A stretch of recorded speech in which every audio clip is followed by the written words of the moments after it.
Just 2 months ago, it was celebrated as a major diplomatic victory, a peace deal presided over by U.S. President Donald Trump to end decades of hostility in Southeast Asia. But as of this morning, that victory is literally going up in smoke. Fighter jets are in the air, artillery is firing, and hundreds of thousands of people are fleeing their homes. What went wrong? And is this the end of the peace process? Let's dive in. Welcome back. If you've been following Southeast Asian geopolitics, you know the border between Thailand and Cambodia has been a flashpoint for over a century. But things were supposed to be getting better. Back in October, leaders from both nations met in Kuala Lumpur, with Donald Trump and Malaysian Prime Minister Anwar Ibrahim acting as witnesses, to sign an expanded ceasefire declaration. It was viewed as a significant win for the Trump administration's foreign policy. However, less than a fortnight after the ink dried, the agreement began to fray, and now we are looking at a full-blown resurgence of violence. On Monday morning, Thailand launched airstrikes against Cambodian military infrastructure. This isn't just a skirmish. This is a potential collapse of the entire peace framework. So what actually happened on the ground?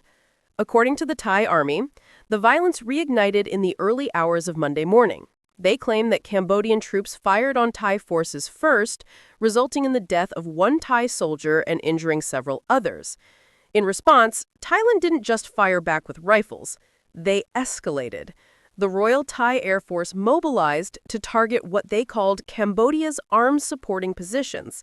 They openly stated that airstrikes were used to retaliate and degrade Cambodia's military capabilities. Now, here's the other side of the coin. The Cambodian Ministry of National Defense flatly denies starting this. They released a statement calling the Thai allegations false information.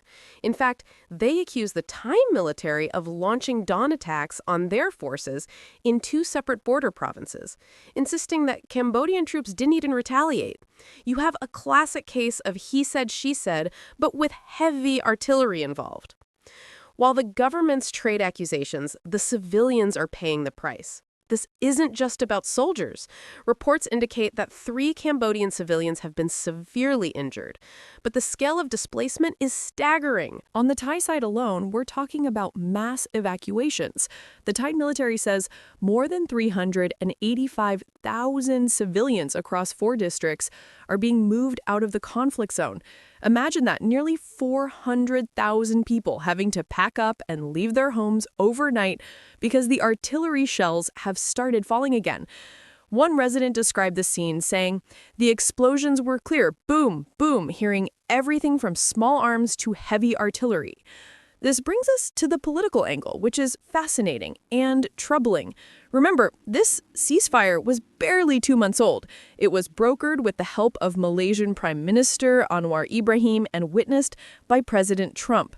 Prime Minister Ibrahim has already come out expressing deep concern, warning that this fighting risks unraveling all the careful work that went into stabilizing relations.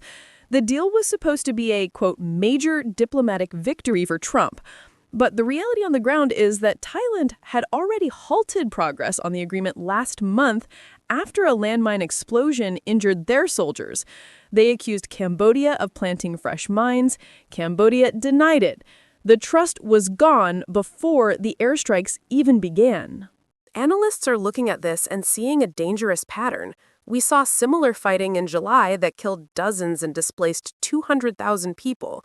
Now, with airstrikes in the mix, the escalation ladder is being climbed very quickly. Cambodia's former leader, Hun Sen, has already drawn a red line, calling the Thais aggressors. There is also a domestic political element here.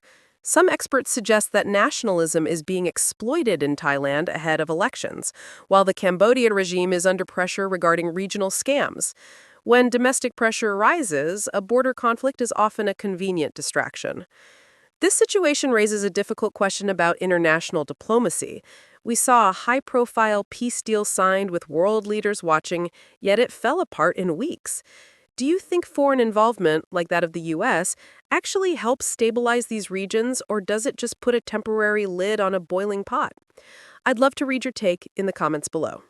As it stands, the border is active, civilians are fleeing, and the diplomatic papers signed in Kuala Lumpur seem to be worth less than the paper they were written on. Whether this can be de-escalated by ASEAN or the Trump administration remains to be seen, but for the 385,000 people evacuating today, the peace plan has already failed.